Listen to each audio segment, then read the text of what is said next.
3 of this 3.0 to 3.4 engine swap on a second generation Toyota 4Runner. In part 3, we're going to show you how to get the engine into the second gen 4Runner, bolt it up, and then we're going to go over some of the things we do in the engine compartment that are part of this 3.0 to 3.4 swap, the custom parts of it. As we were lowering the engine into the engine compartment, Sean noticed, hey, this might be a good time to get the AC compressor connected because it's easier to access it with the engine still partly suspended up above the engine mounts. So we decided to do that. And then after getting that AC compressor connected, we noticed as we were trying to drop the engine in and get the proper alignment with the transmission bell housing, we noticed a couple things. Number one, the AC line that goes to the firewall was hindering us being able to move the engine the way we wanted it. Number two, the AC compressor was going to be hitting these power steering lines that run from frame rail to frame rail. So what we ended up doing is we disconnected the AC line because the system was already evacuated anyways. We weren't going to lose any refrigerant. And then we disconnected a few brackets that secure those metal power steering lines together to where we could manipulate them a little bit in order to get the engine in and the AC compressor clearing those lines. Here's what I suggest. If your AC system is already evacuated and you can disconnect that line that goes to the firewall and not pay the penalty of losing all your refrigerant and then having to recharge the system, I would say it's worth getting the AC compressor in while the engine is still suspended, because all you have to do is release a few little brackets on those power steering lines to be able to move them out of your way, and then this way it's going to be a lot less of a fight for you to get that AC compressor connected when you have way less room to work when the engine is inside the engine compartment fully bolted up to the motor mount brackets on the frame.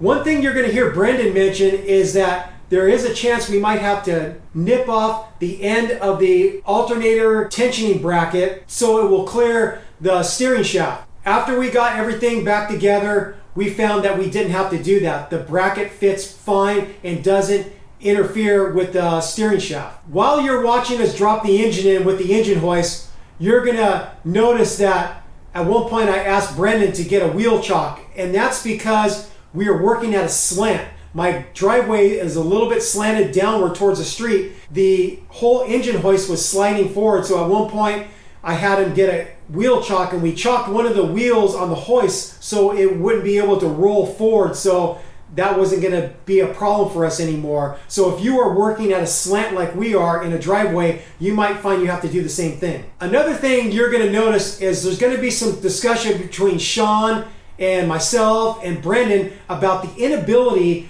to adjust the engine fore and aft with the engine hoist. With that load leveler from Harbor Freight, we can adjust it side to side, left to right, but there's nothing that enables you to do the fore and aft like you would be able to do on a transmission jack. There's two knobs, one to adjust it left and right and one to adjust it fore and aft. Sean finally came up with a really good idea. He said, hey, why don't we use a ratchet strap? We'll loop it over the top of the engine hoist boom, and then what we did is we ran it down. We were first thinking about wrapping around the ratchet strap around the crankshaft harmonic balancer, the crankshaft pulley, but then we thought maybe we don't want to put that kind of weight on the end of the crankshaft. So what we did is we looped it through the AC bracket, which is a little bit off center, but still it worked out fine for this. So we were able to ratchet the ratchet strap in order to be able to tilt the engine the way we wanted to get a better angle at marrying up the engine with the bell housing on the transmission. So I highly recommend you utilize that technique. That works really well to be able to get that adjustment fore and aft. As we got the engine closer to the bell housing, we utilized a couple of the long engine stand bolts that we bought for this job. For this job, you need some long engine bolts, and I'll put a link in the video description of the size and the thread pitch and the length of those bolts so you can buy those for your project. I got one of those bolts on each side started because they're a little bit longer, so we can slip it through the bell housing on the transmission, engage the threads on the back of the engine, and then this way now we have something holding the alignment. And then you're going to watch Sean get a workout. He's pushing the engine back and forth, slowly working the engine closer to the bell housing. I was underneath the rig letting him know, hey, it's working, or no, it's not working. And then Brendan was on the hoist doing a little bit of manipulation with the height in order to facilitate getting the engine closer to the bell housing. What is happening when Sean is wiggling that engine back and forth is the splines on the input shaft of the transmission are working their way through the female splines on the clutch pressure plate, and so you're just slowly working its way through those splines. When the transmission bell housing gets really close to the engine, the last part that you're overcoming is the end of the input shaft working its way through the inner race of the pilot bearing. And what helps to draw that final, like about 1/4 inch of distance, is now you take out those longer engine stamp bolts, you get a couple of your regular bolts, you get one started on each side, and then you give a little turn on one side, and then you give a little turn on the other side, and you're slowly drawing the bell housing towards the back of the engine. And then once both sides touch down, you're good to go. Another thing that I want to mention that's really helpful is a good bird's eye view to see the proper alignment of the alignment dowels on the back of the engine lining up with the alignment holes on the transmission bell housing. Is you can get up on top of the engine and look from that vantage point, basically between the back of the engine and the firewall. But then the other two good vantage points are from the wheel wells. If you get those mud flaps out of the way, you can look in from the wheel well and you can say, oh yeah, it looks like we got proper alignment, or no, the engine needs to be twisted a little bit left or right, or you need to tilt the engine fore and aft a little bit to get the alignment, because you want to be looking for the alignment of the dowels with the transmission bell housing, but then you also want to see, like, it looks like there's a bigger gap on the top as opposed to the bottom, so we need to tilt the engine a little bit more, or maybe you can lower the transmission a little bit with the jack. And so by utilizing the engine hoist with that ratchet strap that Sean came up with, and then also manipulating the height of the transmission with the transmission jack, you can get it to where the gap looks equal top and bottom, and that lets you know, okay, we're in a good position now to push forward and get the engine mated up with the transmission bell housing. So I think the beginning of this video is a very accurate example of all the little things in the discussion that goes on when you're trying to get an engine mated up with a transmission. When we did the 3.4 liter swap for Ray from Arizona, we chose to pull the transmission out and then have an easier time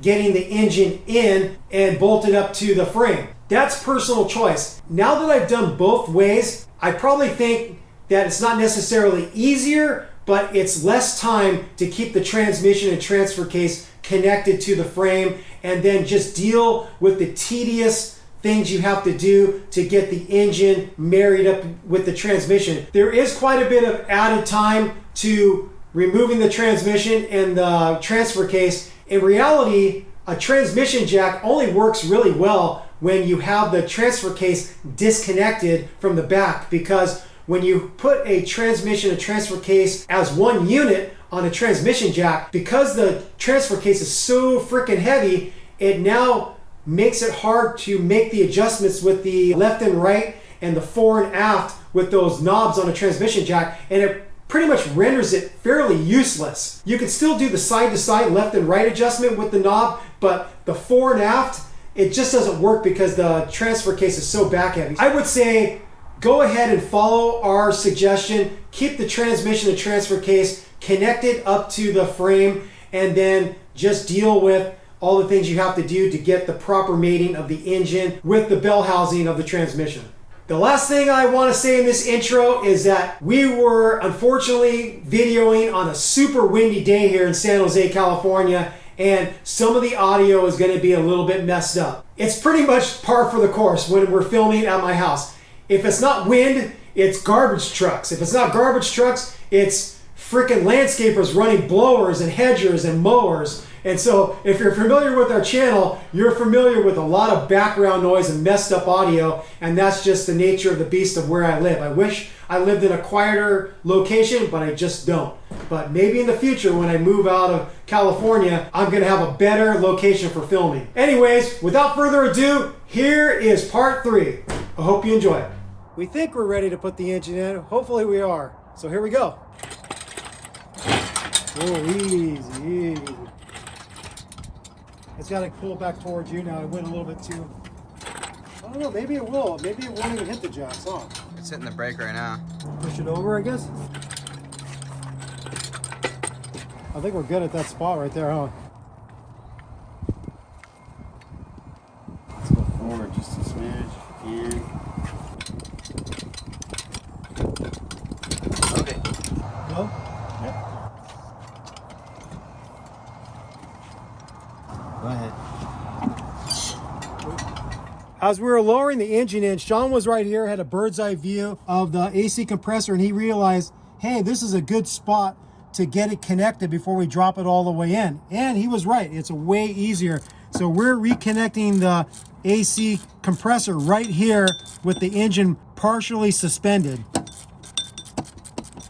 The torque spec for those 12 millimeter bolts is 18 foot-pounds, if you're wondering. On several of the forums and according to ORS's tech website as well, this alternator tensioner bracket, it will make contact with this steering shaft. We've read that you need to cut this, and then to tension your alternator, you're gonna have to use a pry bar. So we're gonna take this off while lowering the motor, and we're gonna see if it clears or not, because it's gonna be easier for us to put this back on after the fact. So we'll let you know if we end up having to modify this bracket or not. I still want to see if we can tilt this. You can't. That's why I said marrying up the transmission is easier, because you could tilt it forward. Now this one, all you can tilt it is side to side. We'll have to help with the height of the transmission to maybe to get them to match up. You know what I mean? Mm-hmm. Ready? Well, I can already tell you, we probably need to come forward just a smidge. Well, actually, I can hold it from here. Well, no, I need you on that side though, because then you're blind if you're there. Let's pull it back a little bit if we have to. Okay, watch out for the AC condenser. Okay, you guys ready? I feel like we're worse off than we were. Yeah, Yes, it's making contact. Go back. Yep. Okay, stop. Can't go any further because of this line. Yeah, that's good. Here, Are we catching on something? Well, this won't let it go any further. Gotcha. So, Okay, come down. Yep. So, stop. Rolling forward. you pull it back.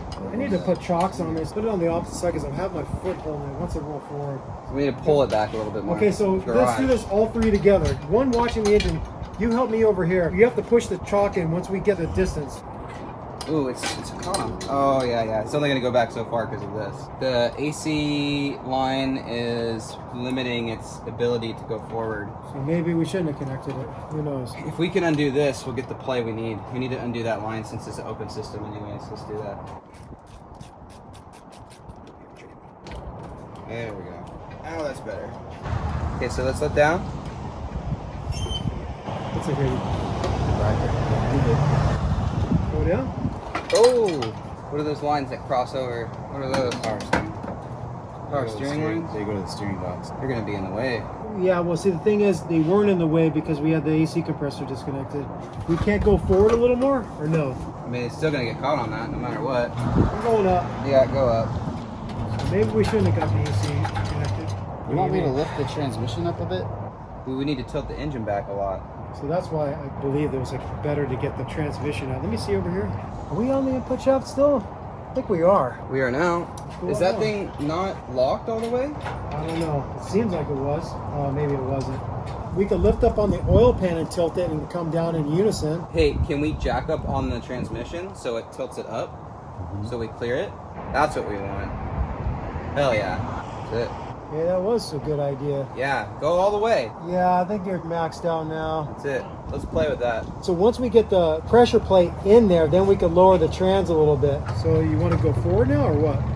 No, probably just down. I don't know. Is it going to hit those lines on that side? Because right now we're going to hit that, so you got to watch that. We could go back a little. Can we? I don't know. No, I think we need to let it down before you go back. So watch those lines in the front. Okay, you're good right now. Okay. I'm going to go down a little bit. You watching the input shaft? Well, yeah, it's definitely clear now. Okay. Because we jacked up on the trans so much. See, how do we tilt this like this? We can't. That's what I'm saying. We can't do this with an engine picker. No, this is good. This is good. It's gonna seat right where we want it. Then we can start lowering the transmission at the same time. Okay, so Or we can capture a couple of bolts. We have to get way closer than that to capture a couple of bolts. The pulley for the AC is... You still got a little bit of room. It's touching. Is it? Yeah. I don't think that AC was such a good idea. It seemed good at the time. Those lines were just in the way. How much further can it come back though? A lot. Okay, well why don't we go forward a little bit? We might need to lift up a little bit because it's resting right on this line. It's gonna catch. It's got a little lip here with this like little weird little bracket. What? Yeah, that's good. There's 3 of it. That's good. Now go forward a little bit. Let me push it a little to the left as well. What are we hanging up on there? That looks a lot better. Let me know if that, I got the chalk in there, so. Why don't you lower just a fraction? Hold on a second, We've got a bracket here and a bracket there. What if we just loosen those lines? Yeah. Can that move back? Yeah. This one's not gonna move though. You know what, we could, that's the back line. The front one's a rubber, so it's split right here with the fill-up. Or no, a 10 millimeter, so I could zip that out and maybe we could disconnect that bracket. Yeah? What do you think? Yeah, we should.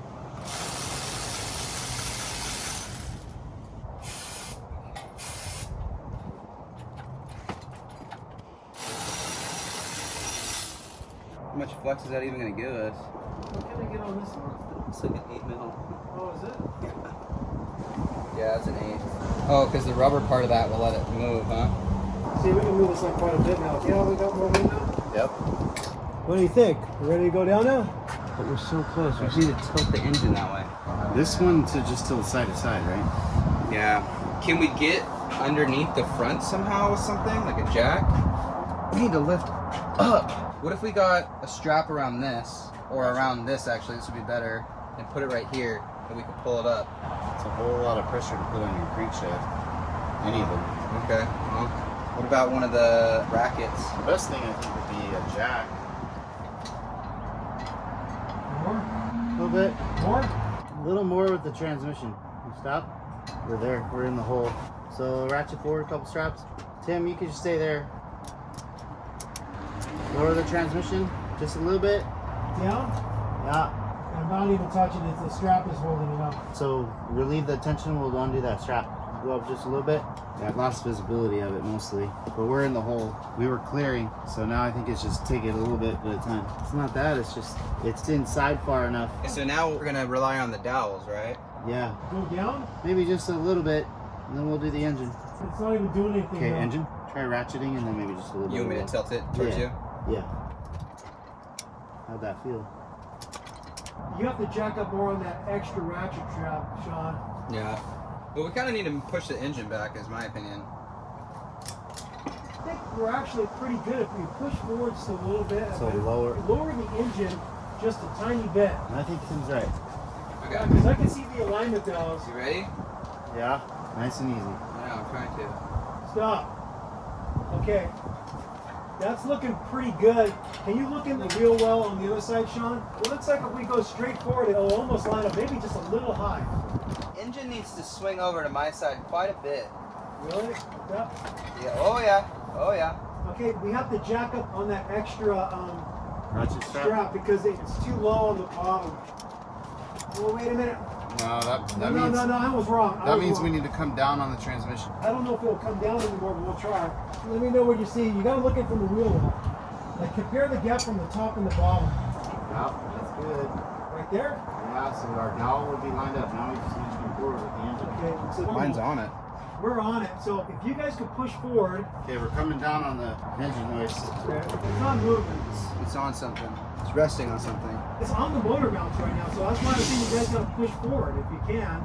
Well, your motor mount's not quite seated. So, okay. It's so much easier with a flex plate. We're not even at the point where we get the pilot bearing aligned. We basically need to come up till both motor mounts are free. And then we need to get that alignment. I feel like the whole thing needs to shift like this, and so does the transmission in order to get things to like seat, let it back down.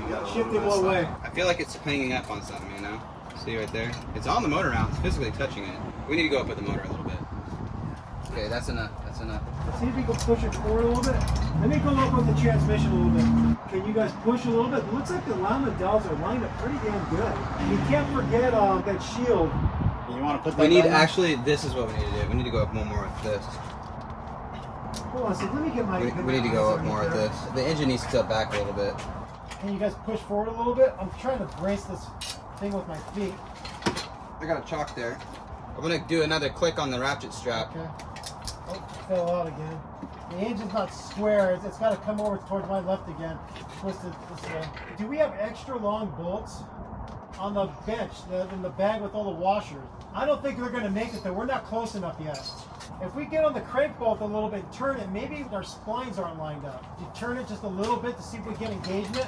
Just get the big ratchet with a 19 millimeter. Okay, I'm turning it. Brendan needs to push while you're doing it to see if we can get engagement, because I'm pulling back. Okay, you guys ready? Yeah. Okay, turning. No, it's not engaging. We're so close, man. Should we lower just a tiny bit? You could try. At this point, it's so wanna fucking close. You want to put pressure here?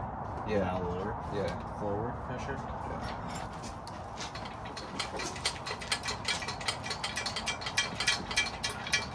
Okay, coming down. It's going to be what's up. Oh! Yeah! Yeah, hold on. Stop. That was it. How is the alignment dowels right now? Oh, that's fucking perfect, pretty much. It needs to go down a little bit. No, Okay. no. No? Well, this side needs to go down a little bit, because mine's not aligned. Wiggle the engine a little bit, dude. Okay, that worked. I think I got threads on mine started. You got yours started? Yeah, I'm going in by hand quite a lot here. Okay. Can you wiggle a little more? I can't get this one anymore. Should I lower it a little bit? No. Well, I don't want to put weight on it. Could you give me a socket? I think that's was a 17. As long as Sean got one, we can mess around with this. We're trying to get everything aligned. We got one bolt set up, and we're gonna get the other ones in. Just try to pull it and suck it in. Okay, ready, Tim? Yeah. Just a little bit, though. It seems like it's getting closer. Okay, I'm gonna keep going. We need some more brute force with you, bro. How we looking? It's coming closer. Okay, I'm gonna keep going. I think we need to slow that down, dude. It's getting closer and closer. You sure? Yeah. How are we looking on the motor mount? We're like literally on them. Good. We're touching them. Oh, this one's a little off though. How we look over there, Tim? I mean, it's like we got like about a quarter inch to go. Hey, Sean. Yeah. Your side, it looks like it's in way more. We're gonna fix that, right? No. All right, here we go.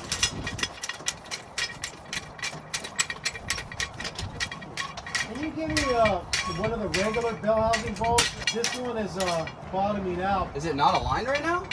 No, it is, but I was trying to draw it in with a couple bolts like we did on mine. When it comes to marrying up the engine to the transmission, it's just a test of patience. Every single time we do it, especially with a manual transmission, it seems to be a little harder than automatic because you have to get the input shaft through the pressure plate, and then you got to get the end of the input shaft aligned with the pilot bearing. And the key is, if you have multiple people, you have someone underneath guiding, you have someone at each wheel well see the alignment of the alignment dowels, and you just have to work at it. Sometimes you have to lower the engine, sometimes you pick it up, sometimes you jack up underneath the transmission.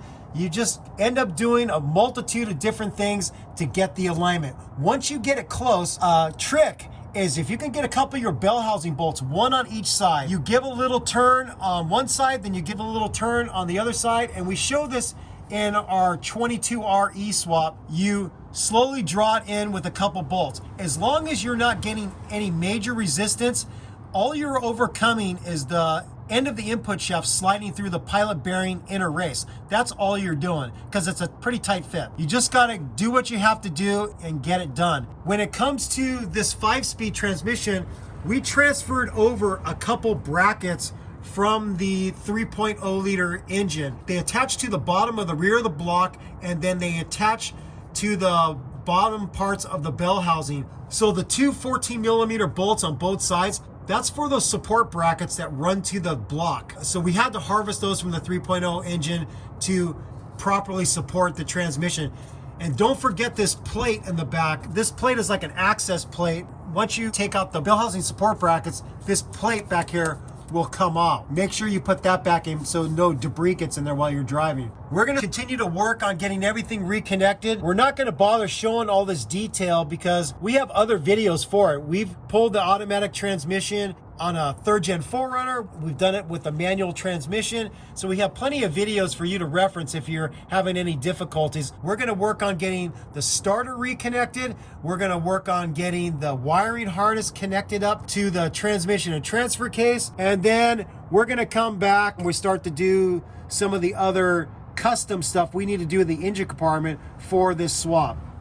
If you decided to go with the ORS headers, just know if you get the engine seated on the motor mounts on the frame, you no longer have enough room to get the starter in through this access hatch. Remember, we were able to get it out this way, but we didn't have headers. So what we had to do is loosen the motor mount bolts a little bit at the frame, jacked up the engine, and then we were able to sneak it past. Lesson learned. We had to undo the bracket that holds the wiring harness to the bottom of the engine near the pan because it wasn't reaching the starter. So we had to undo these bolts, and now we have the wiring harness just kind of dangling here. Because we decided to attach the AC compressor to the engine while we had it partially suspended, we found that when we were trying to drop the engine in, these power steering lines that go from frame rail to frame rail were hindering us. So what we did is we disconnected 3 brackets, one on the driver's side, one in the middle joining the 2 lines, and then one on the passenger side. And then now you can see we were able to manipulate this line and push it towards the front of the vehicle so we had more room to drop the engine in. If you followed our lead and got the AC compressor attached while the engine was still suspended on the hoist, you might have to do the same thing. When we tried to connect up the 2nd Gen 4Runner power steering line to the 3rd generation 4Runner power steering pump, we noticed that this bracket for the high pressure line was too long, and we nipped off a little section of it to where we can now make this connection with the banjo bolt. For the low pressure return line, we found that the hose was a little bit too long to connect up to the 3.4 liter power steering pump. So we cut off probably what looks like about 4 inches. This is going to allow the line not to be kinked so hard in order to make the connection to the reservoir. So now we think we got it at the right length. And you know what I always say, you can do a lot with 4 inches. I do every day. On the 2nd Gen 4Runner, at the back of the passenger side, right up against the firewall, you have your charcoal canister. This line that comes off the top runs to a hard line, and that goes back to the tank. There's also a little vacuum line that goes over and connects up to the plenum. On the bottom is a drain, and that drain just goes right down to the frame rail and it drains out condensation, I guess. We don't need this anymore because we got a 5VZ motor in here now. We're gonna install this Evap canister on the driver's side, just like it would be on a vehicle with a 3.4 liter engine. When this is gonna be in the engine compartment on the driver's side, this is gonna be facing towards the engine. This is your drain right here, and then this one goes to the tank. And then when we get this connected, we'll show all the hose routing to make sure this makes sense to you. We just wanted to share that with you right now because we just got this charcoal canister out of the way. We wanted to talk about it. Now with that charcoal canister out of the way, we have a nice easy shot to get the ECU wiring through the firewall. We already fed through the new OBD2 port that's going to be affixed somewhere, wherever Brendan wants it. And now we're going to feed in the ECU plugs and the other 2 plugs that attach to that passenger side kick plate area. So I'm going to start feeding these in.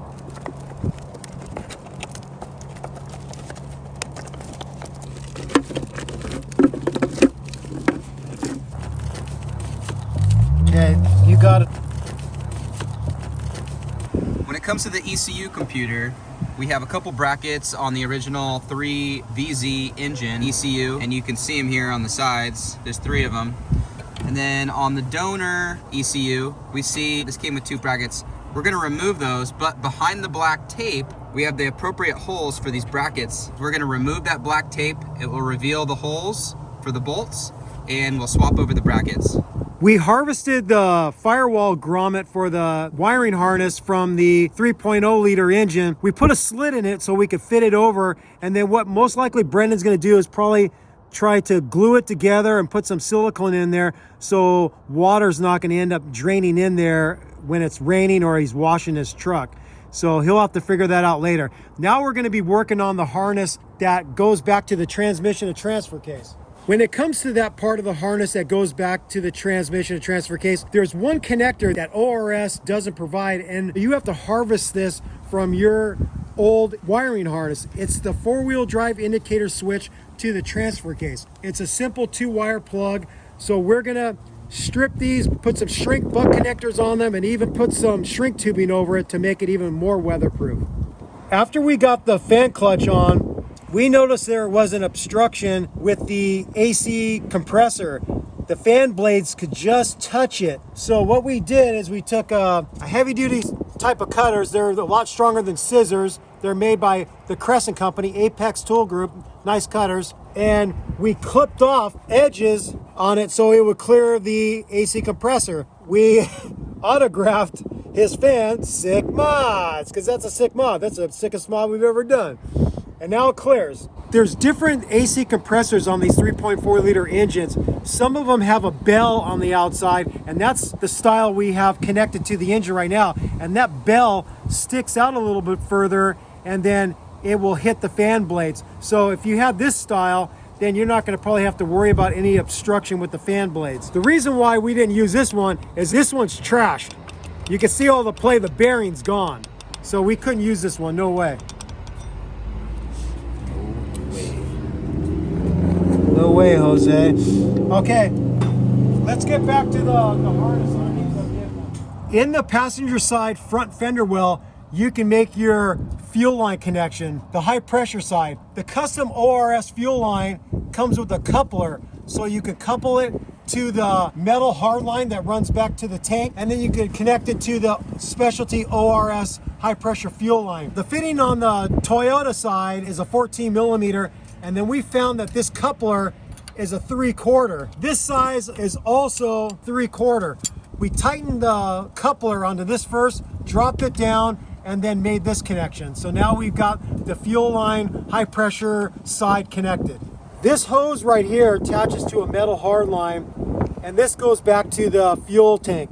This attached to a metal hard line on the 3.0 liter engine. It went towards the back of the engine, it traveled underneath the plenums, and then it went forward and attached to the fuel pressure regulator. So that's how we were able to determine that this is the return line for the fuel system. We have this 1/4-inch fuel line that we bought at O'Reilly's. We already connected it up to the fuel pressure regulator on the back of the engine, and then we're basically just going to tap this in right here like this. We have to cut this to the right length. Here's the ORS fuse to battery extender. Give you a little crimp, some heat shrink, and they have the terminal end on there to go to the battery. And this end right here will connect to the fuse box end, and this fuse box end typically would go to the battery, but we just chopped that off. We exposed the wires, and now we're going to crimp it with the included kit to extend it. So with this kit, you extend and connect to the battery positive terminal, and you splice this end into the original fuse box cable, which we showed right here, all cut on the passenger side. But because we're relocating the battery, we have to get it over to the driver's side, and that's why they give you this extra length. The cruise control unit used to be on this driver's side fender well, and there was 3 plugs coming right out of here. And now the cruise control unit is going to be put on the passenger side, so it has a straight shot to get to the throttle body. So we have to extend the wires. So we clipped the plugs off, put shrink butt connectors on there, and we ran lines long enough to go across the firewall and then over to the passenger side. And we're going to put this in some split wire loom to clean it up and make it really nice going across the firewall. All right, so right now we're just going to talk about a couple of these mounting brackets. We have a battery relocation tray and a VSV. We'll start with the Evap VSV system. So this is kind of a bracket that ORS is going to be offering, but it's still kind of in the development stage. It is for the VSV evap system to bolt onto. We had to modify it slightly to fit the fender wells, just drilled a couple new holes and then bent the lower brackets. So we're going to be giving them some feedback on that, but they should be offering this soon. And then this is something that they have right now that was direct bolt in. We captured, I believe, just one of the stock holes that were already in the fender, and then you have to drill 4 more holes into the fender, touch them up with a little bit of paint. But this is a nice bracket, keeps the battery real nice and secure, and that's something that ORS offers as well. I went that route just because we didn't really have time on this job to fab our own. If you decide to get this bracket, you just want to mount it on the fender where you're going to place it, and then mark your holes to be drilled, and then drill them, and it should fit nicely.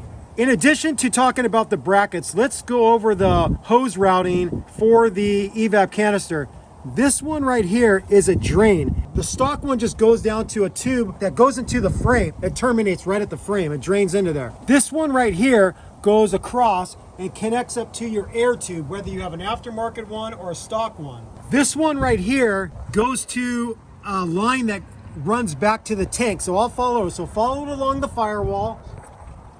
It comes right here, and this is where the original charcoal canister was connected up to. It had a hose connecting up to this, and then it also had a drain line going down to the passenger side frame rail. So that's this line. Going back over there, you have this one that's getting vacuum from the plenum. So it goes up to these metal hard lines and connects up to the upper plenum. This small vacuum line coming off here goes over to your vapor pressure sensor. Brendan hasn't decided where he's going to mount it yet, but in the stock location on a 3.4 liter vehicle, it's mounted somewhere right about here. You have your electrical connectors. There's 2 electrical connectors that come off the custom ORS wiring harness. If you did your own harness, well, you'd have to just connect those up right there. This is the Evap Purge valve, and this is the Evap VP VSV. Let me talk about this now. There's 2 different styles of these metal hard lines on top of the upper plenum. There's the 2001 and 2002 model that has just the 2 tubes like you're seeing here. And then the 96 to 2000 have 3 tubes. This nipple right here on the back of the plenum just goes here and routes, and then this goes to the throttle position sensor setup. This hose right here that we have routed like this, and it goes to a nipple on the back of the driver's side valve cover. Normally on a 96 to 2000, it would come up from the back of the valve cover and it would go to a center pipe that we don't have because we have the wrong metal hard lines for this application. We wanted to get the one that has the 3 lines for a 96 to 2000, but we couldn't find one. So we had to do the best we could. So what we did is just ran a longer hose from the back of the driver's side valve cover right over to the air tube right here.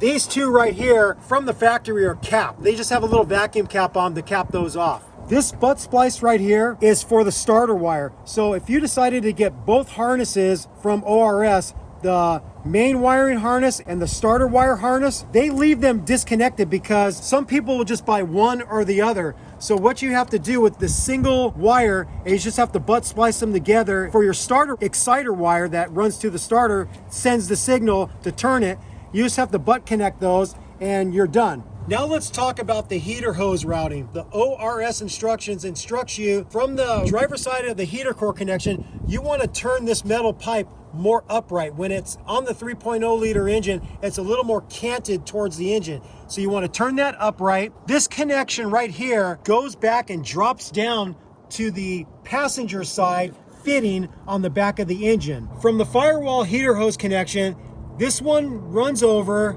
and then it goes to a metal pipe, and then if you have a rear heater, you'll have a nipple that feeds off of that and goes down underneath the vehicle towards the rear heater. The bigger hose that attaches to that metal pipe goes down and it attaches to the driver's side fitting at the back of the engine for the heater core. And then the other line that goes to the rear heater tees off of this one right here. The smaller lines are the ones that run back to metal hard lines that go back to the rear heater. If this doesn't make any sense to you, the ORS website has a hose routing schematic that you can look at, and we're going to try to link this also in the video description in a PDF. It'll probably be a Google Doc that we'll share. In a perfect world, before you get the engine in, it would be nice to make the connections at the back, but we chose not to do that because we didn't know the correct length we needed them and the correct shape hose. So we fought getting them in there after the engine was in. It was quite the fight. So if you could figure out the right hoses that you need in advance, that would help you out, because then you can make the connections at the back of the engine and then get the motor in and have an easier time making the upper connections. Now let's talk about the clutch lines. The metal hard line comes off the firewall on the passenger side and it goes into this bracket, and this is all stock. When it turns into a rubber line on the 3.0 liter engine, it had a bracket right here and it ran the line down this way, but because of the headers, you can't use that stock bracket anymore on the 5VZ. There's no way you can do it. ORS sells a simple L bracket. The way I think they were showing how to do it was mount it to the head, and then the line was supposed to run between the header. And we tried to figure that out. We weren't figuring it out. So what we decided is that we would mount the L bracket on the inside of the passenger side fender, and then we just ran it down, and it had a nice normal routing. We didn't have to bend the metal hard line or anything. But we found to get a nice angle for the connection of the rubber line to the metal hard line that runs down to the slave cylinder, we had to bend this out. We had to reduce the angle from a 90 to somewhere in between a 45 and a 90. And you'll just have to bend it yourself and figure out the right angle yourself. Now let's talk about the bleeding of your clutch slave cylinder. We struggled with this, and then Brendan brought up a really helpful video that helped us out. We first were bleeding it just like you bleed bricks. You pump the clutch pedal several times, you hold it to the floor, you open up this bleed nipple, and then nothing was really happening because there was so much air in the system. Because the way this clutch pedal system works is it goes over from the driver's side, it comes up along the firewall and then comes down here, and there's just a lot of line and a long run for all that fluid to go. And so it was going really, really slow. And then we saw this video where they take a clamp, like a carpenter's clamp or a metal clamp, and you compress the piston to where it's compressed all the way, and then you just push the clutch pedal down part way, and then you get way more fluid flow and you get the air out much quicker. That really helped us out. So we'll link that video just so you'll understand better what we're talking about. But once we use that technique of clamping the piston down, then going through the bleeding procedure, it worked way faster, and we were able to get the clutch pedal fully bled and operational. Now let's talk about the igniter. We mounted it right here with a couple stock threaded holes for an M6 bolt with a 1.0 pitch. They didn't quite line up, so Sean bent out the igniter bracket just a little bit to where we can make this connection. You want to make sure that you get a good ground. This igniter needs to be grounded to work properly, so you want a little bit of bare metal underneath these connections so you get a nice ground. This is also going to be the location where Brendan at a future time is going to mount the cruise control unit. We didn't have time to mount it, but he's going to mount it in this area because it's going to get a nice straight shot for this bracket to work the cruise control. Another reason why we didn't mount the cruise control is the 3VZ cruise control has a different lead head. It has a ball rather than what this looks like a little cylinder, like a barrel. You would want to use the cable off of a 5VZ cruise control unit and then hook that up to the 3VZ cruise control module to be able to connect it, because the 3VZ ball won't fit in there, it won't work. This really beautiful looking air intake system is custom made by ORS, Off-Road Solutions. It's not out on the market quite yet. Brandon was lucky enough to be one of the first people to try this out. You can see how nicely it routes over to the front passenger corner. It's got all the nipples you need to make your vacuum hose connections. It's got a system where you could capture your mass airflow sensor, and then it's got a cold air intake filter. And then it has a bracket that runs down here to support the pipe right here. You mount it to the fender well, and then it supports it nicely. It's very sturdy, well made. Right here is a splice we made from the power to the fuse box. This red cable was provided by ORS. You splice it here, we ran it right along the front of the body, in front of the radiator, and then it runs over to the positive terminal that connects up to the battery. This bracket right here attaches to the lower plenum, and this is for the connection for your throttle cable and your transmission kickdown cable. In its stock form, it's going to keep the throttle cable too tight, and You don't want that because it's going to keep your idle too high. What we did to alter this, we put a relief cut on each side and then we bent it out to make the angle bigger. And this way we'll be able to get the throttle cable on there and have it adjusted properly. The other option to altering the original bracket is we heard that there is somebody that makes a aftermarket bracket that's already formed in the right position for a better throttle connection. You can go that route too. What we're gonna do probably is we're gonna put a little tack weld on each of these to make sure it's supported and it won't break on Brendan. On this passenger fender, we want to show you what's left that you need for this vehicle to operate. You have this sensor right here. I don't know exactly what it goes for. And then there's another one underneath it. And then you have these two vacuum actuated sensors, and that's for your four-wheel drive system. There is one line that comes off of there and it attaches to the inside of the passenger fender, right where my finger is pointing, and it goes down to the four-wheel drive canister inside the passenger side fender well. This is the four-wheel drive canister I'm talking about. That vacuum lines run from the inside of the fender and then go to this canister. The vacuum port on the plenum that you needed to connect to is right over here. So you follow the line and it goes right over to this front nipple right here. And normally on a stock system, this goes to a wider hose. It's got like compression fitting and it goes to a wider hose to make this connection. But we were able to slip this over just fine. Just had to stretch the hose out a little bit. So we wanted to make this really clear. All this mess of hoses and vacuum actuated switches is all gone now. It's all much cleaner like you would normally see on a 3.4 liter engine compartment. I wanted to show all the cuts we made to get the exhaust out of the vehicle. I first made a cut and I took off the tailpipe section past the muffler, but that wasn't enough. And then I had to come up and I had to cut in front of the front O2 sensor where, you know, this connects up to the exhaust manifold. And then finally we were able to fish the whole thing out. So you're gonna probably find you're gonna have to do the same. You're gonna have to make 2 cuts with the reciprocating saw to get your old exhaust system out. All right, so with this swap, the 5VZ is a taller motor than the 3 liter. So it's gonna sit above the roof line. Now, in most applications, that's gonna require one of 2 options, either a 1-inch body lift, or you're gonna have to do a hole in the hood with some type of hood scoop. Some applications get away with just cutting the cross members off the back of the hood itself and they have clearance that way. But for this application, it looks like we're not going to clear. So what ends up happening is this section right about here sits a little too high, so you're going to have to cut kind of an odd shaped hole, and then you put a hood scoop on to kind of conceal that.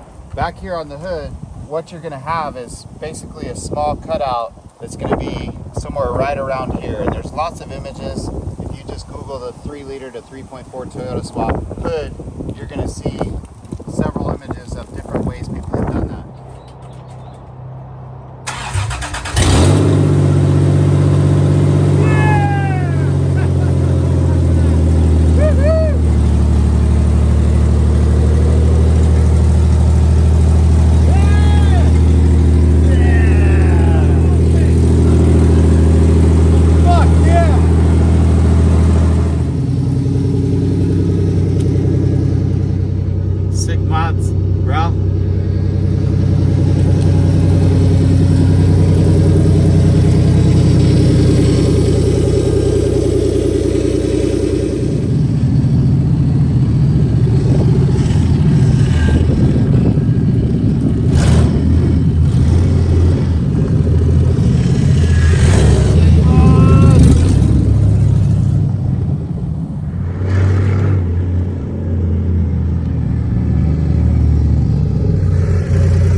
this is the end of part 3. Please join us in part 4 where we go over some of the modifications we haven't shown yet, like where Brandon decided to mount the cruise control unit, how he goes about connecting up the wires for the tachometer so the tachometer will work, where he ends up choosing to mount the OBD2 reader port, also show you how he cut the hood to make room for the upper plenum to stick through the hood, and then show you also the hood scoop that he chose to buy that covers the hole in the hood. Finally, we're going to show you the custom muffler work that we get done at Mitchell Muffler in Modesto, California. So be sure to tune into part 4 so you can see the finale of this 3.0 to 3.4 swap on Brandon's second generation Toyota 4Runner.